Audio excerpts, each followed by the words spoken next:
Lehubo 72. Lehubo 72.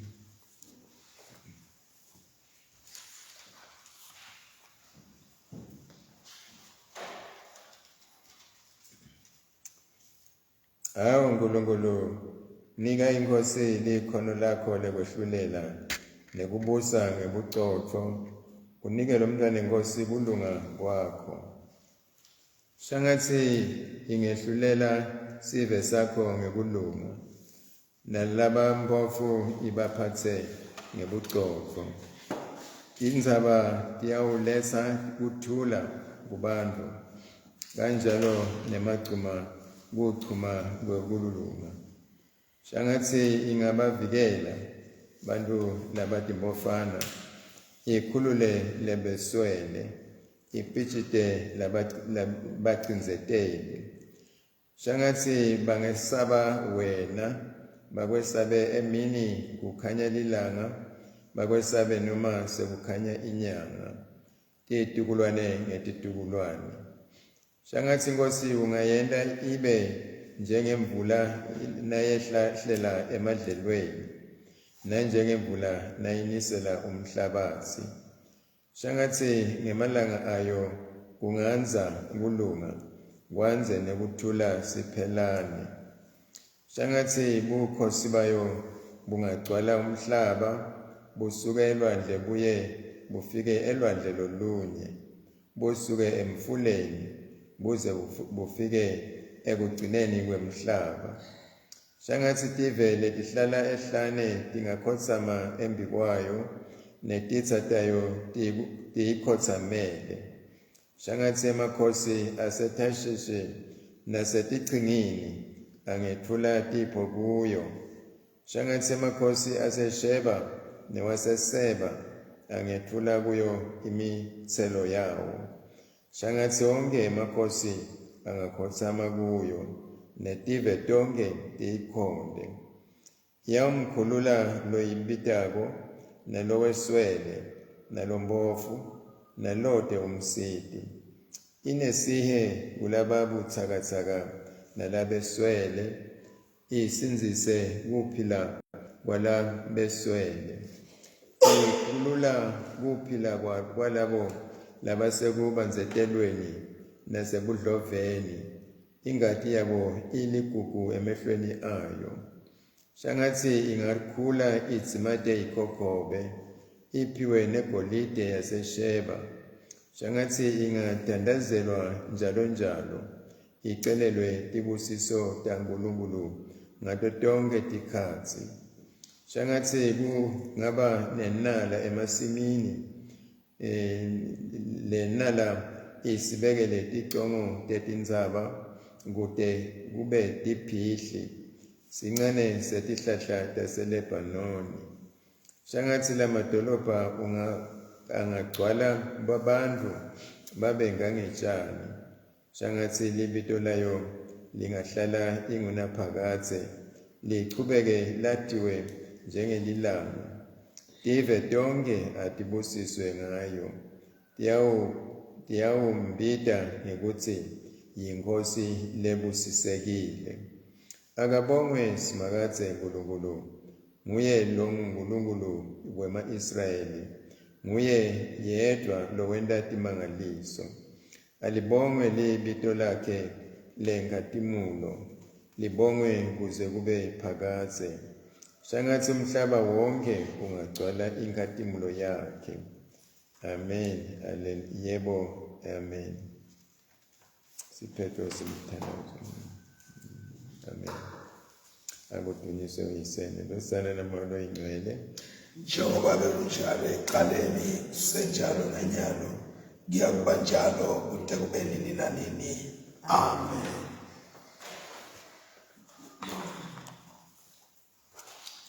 isifundo sakuqala.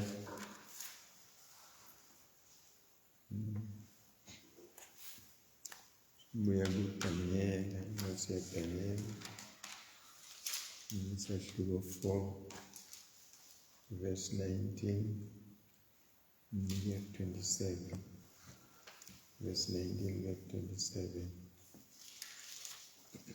Daniela ehluko 4 verse 19-27. Ngako Daniela labebitwa ngekuthi nguBelteshazari wadideka kakhulu kwesikhashana imicabango yakhe yamethusa. Ngako inkosi yakhuluma kuye yathi, eBelteshazari, ungavumi likwethuse leli phupho kanye nencazelo yalo. Belteshazari waphendula wathi, Nkosi yami, kube mane leli phupho beliconzene netitsa takho nencazelo yalo iconzene nalabo labemelene nawe.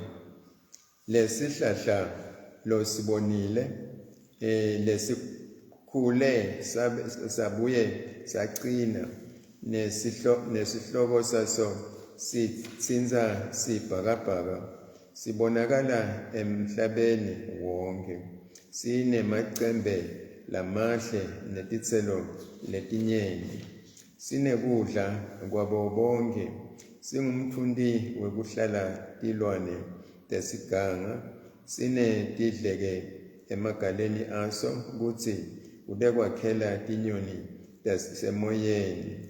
Nguwe lesihlahla, Nkosi yeluhlanga, ube mkhulu, waba nemandla, bukhulu bakho bukhule baze bafikela edulu esibhakabhakeni, nembuso wakho wenaba waze wefika etindzaweni letikhashane emhlabeni.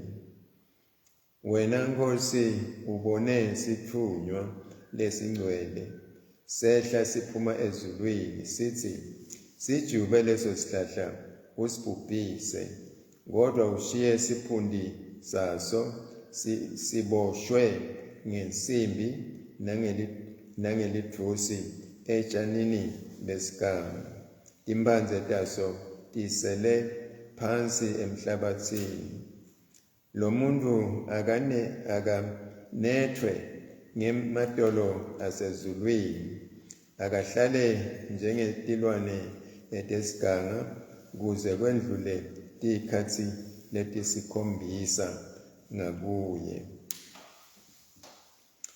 Nansi-ke incazelo yaleli phupho wena waphakathi. Lobo simiso semtsetfo lesikhishwe ngulongetulu kwako konke, samelana ngco neNkosi yami. Utawucoshwa emkhatsini webantfu, uhlale netilwane tesiganga, utawudla tjani njengetinkomo, unethwe ngematolo asezulwini.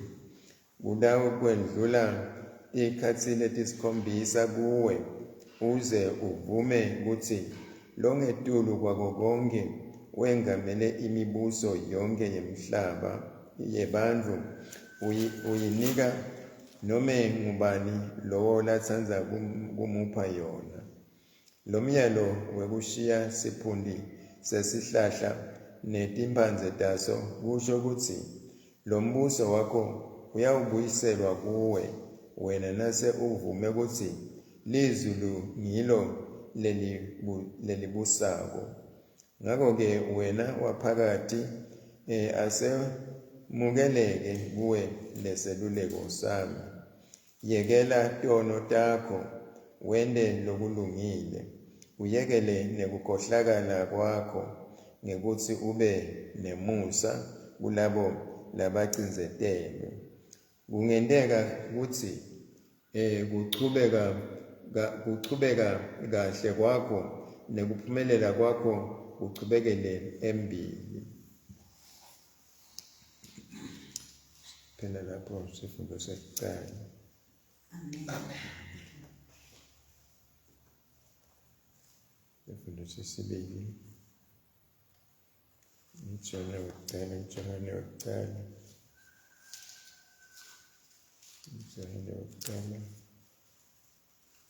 Sahluko 3 kusukela ku-19 kuya kusahluko 4 verse 6, kusahluko 3 kusukela verse 19 kuya ku-4 6.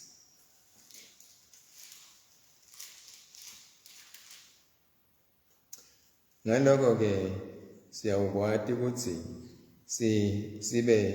sibe liqiniso nasembi kwaNkulunkulu siyawuba nesibinzi kunembeza wethu, ngekuthi nangabe nembeza wethu asilahla, uNkulunkulu mkhulu kunanembeza wethu, futhi wati konke. Bathandzekako, nangabe nembeza wethu angasilahli, sinesibinzi kuNkulunkulu. Konke lesikucelako uyasipha, ngobe siyigcina imiyalo yakhe, futhi senta lokuthandzeka emehlweni akhe.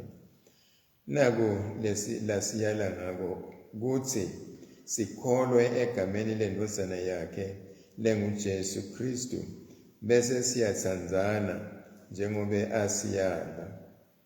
Umuntu logcina imiyalo yaNkulunkulu uhlala kuNkulunkulu, naNkulunkulu uhlala kuye. uNkulunkulu wasinika moya wakhe, nguko lesibona ngako ukuthi uNkulunkulu uhlala kithi. Bathandzekako, ningabohambe nikholwa nibo bonke bomoya, nibobahlola bomoya ukuthi baNkulunkulu yini, ngobe banyenti baprofeti bemanga labaphumele eveni. Moya waNkulunkulu niyawumati ngaloku, wonke umoya lovumako ukuthi Jesu Kristu wefika waba ngumuntu, yena ungumoya waNkulunkulu. Wonke umoya longamvumi Jesu akusiwo waNkulunkulu. Lowo ngumoya wamphika Kristu, leneva ngaye ukuthi uyeta, nangempela sewukhona la kulo mhlaba.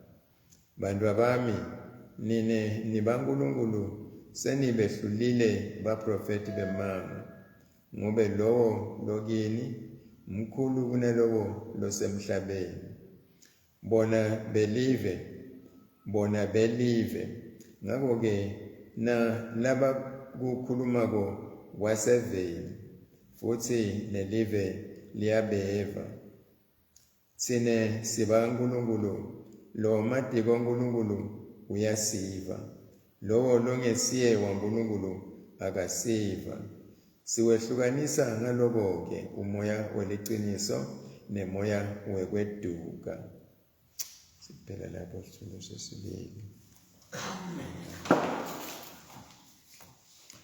Segundo San Pablo Apostolo.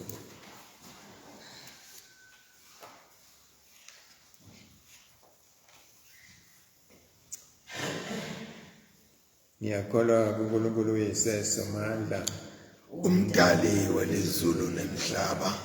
Ngiyakholwa kuJesu Kristu yakhe leyodwa inkosi yethu, weda ngamoya oyingcwele, wadalwa yintombi Maria, wahlushwa kubusa Pontiyo Pilato, wabethelwa esiphambanweni, wafa wangcwatshwa, wehlela kulabafile, ngelilanga lesithathu wavuka, wenyukela ezulwini, lapho ahlezi khona ngasekunene seyise.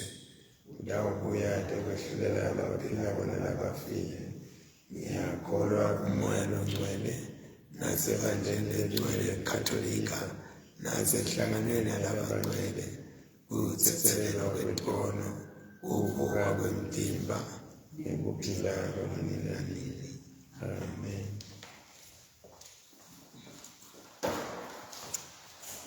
Baba wethu losezulwini, lingcweliswe igama lakho, umbuso wakho awuke, inzalo yakho ayeliwe emhlabeni njengasezulwini.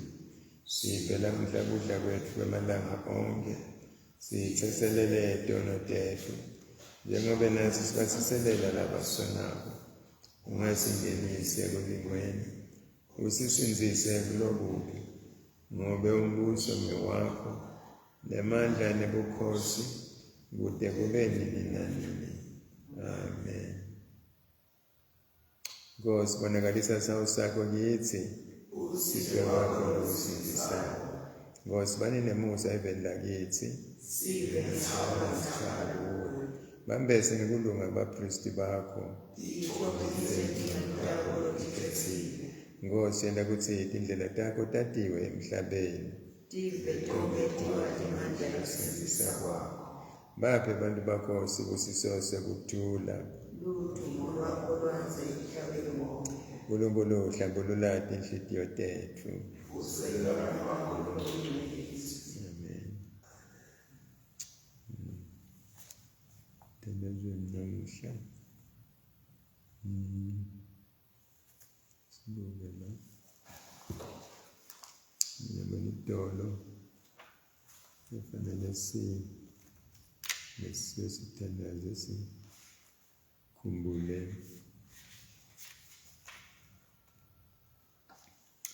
esikhumbula Monica idolo bandla Monica mother of Augustine of Hippo 387 official simengise Sila. Monica was a Christian woman of North Africa whose devout faith is immortalized in her son's book, The Confessions of St. Augustine.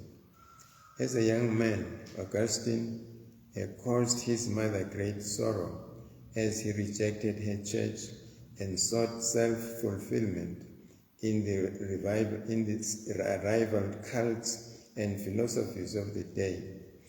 She pursued him with her prayers, and when he crossed to Italy, followed him there in person until in old age she had the joy of seeing her son come back to the Christian faith. When Monica knew that her death was near, she tried to comfort her son. Son, for my part, I no longer find joy in the world. One thing there was for which I desired to remain in this life a little longer, that I should see you a Catholic Christian before I died. And when her son promised to carry her body back to Africa for burial, she forbade him. It does not matter where you bury my body. Do not let that worry you. All I ask of you is that wherever you may be, you should remember me at the altar of the Lord.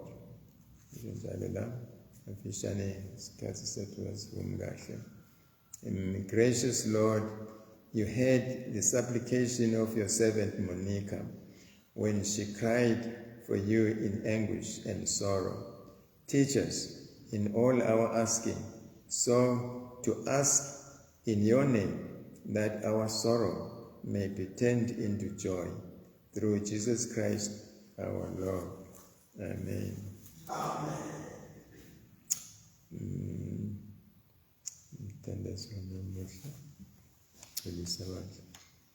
Merciful God, whose love will not let us go, restore in us the power of our calling, that we may boldly fulfill the tasks you set before us.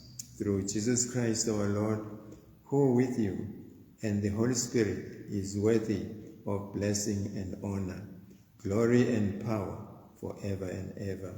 Amen. Amen.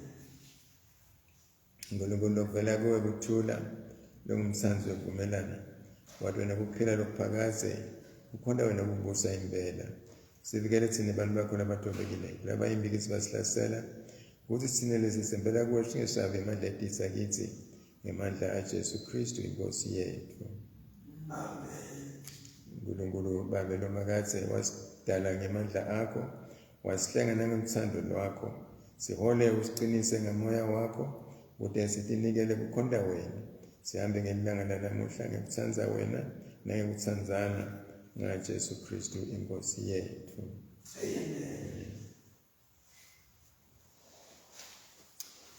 Amen. Ngafishane uDaniela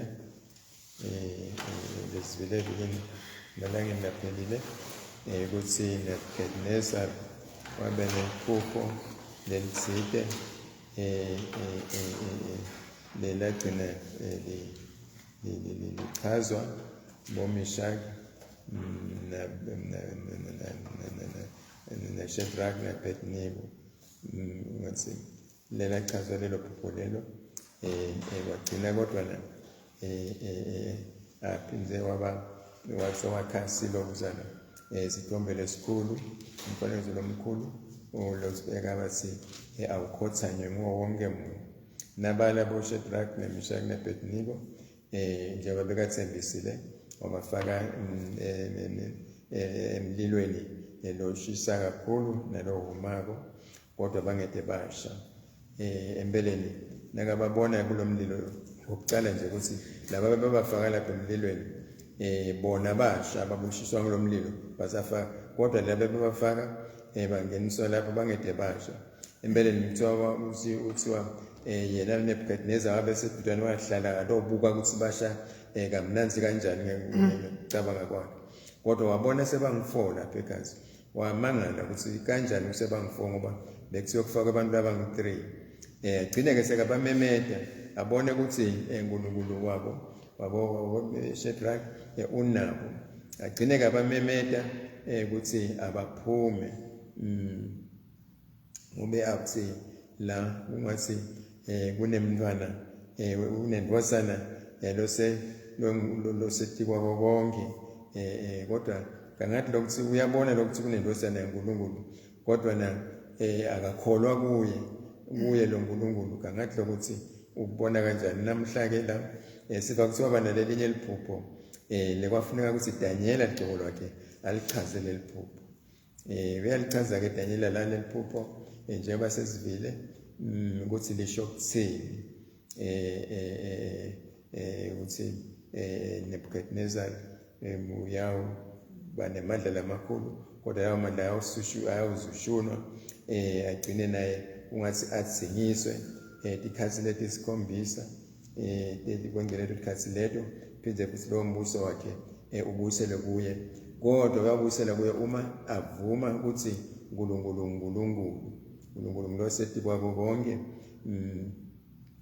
njengasho lapha ukuthi udakwedlula tikhathi leti isikhombisa kuwe uze uvume ukuthi longetulu kwabo konke wengamele imibuso yonke yebantu uyinika noma ngubani lo lathanza kumupha oyona lomyalo wekushiya siphundi sesihlahla netimpanze taso kusho ukuthi lo mbuso wakho uyawubuyiselwa kuwe wena nase uvume ukuthi lizulu ngilo lelibusako ngakho ke wena waphakathi asemukeleke kuwe leseluleko sami yekela tono takho wende lokulungile uyekele nebukhohlakala kwakho ukuthi ube nemusa kulabo labacinzetelwe phela kanjalo lenza engafishane muloko kuleli phupho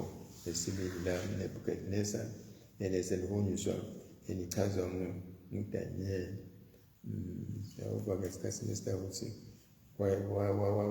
waphenduka yini Nebukadnezar noma waqhubeka waba ngiloko beka nguko esifundweni sesibili la Paula wathi Johane uyaqhubeka nekusiyala nekusifundisa into letitsite njengebazalwane uthi lapha ke ngakho ke siyawukwati ukuthi sibe liqiniso nasembi kwaNkulunkulu siyawuba nesibinzi kunembeza wethu ngekuthi nangabe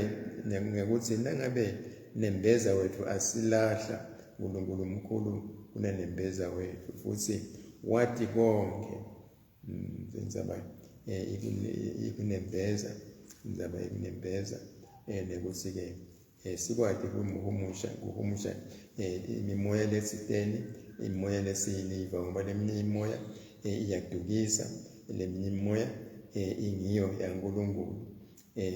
Kuthesta ukuthi umoya lo nguwo waNkulunkulu noma uso waNkulunkulu noma wamphika Kristu. Into leti njalo iyasitshela lapha ukuthi sibona ngani, khona into leti impawu letitsite mhlawumbe lesingabona ngato njengaloko ayayichaza lenzalo. Afishane ngibona lokho ukuthi la moya waNkulunkulu niyawumati ngalokho. Wonke umoya lovumako ukuthi Jesu Kristu wefika waba ngumuntu, yena ungumoya waNkulunkulu. Wonke umoya longamvumi Jesu akusiwo waNkulunkulu. Lowo ngumoya wamphika Kristu, leneva ngaye ukuthi uyeda nangempela sewukhona la kulo mhlaba. Phela kanjalo wafishane njalo lapha ukuthi singakhanyiseleka ngaleyo ndlela leyo, sibone letinto leti ukuthi moya usibhekisa kuphi, nekunembeza wethu uyasilahla noma akasilahli, kodwa ekugcineni kwakhona kunembeza uNkulunkulu ukhona ngoba wathi kangcono. Noma ngasilahla nembeza, uma singalahlwa uNkulunkulu sivikelekile. Amen. Amen.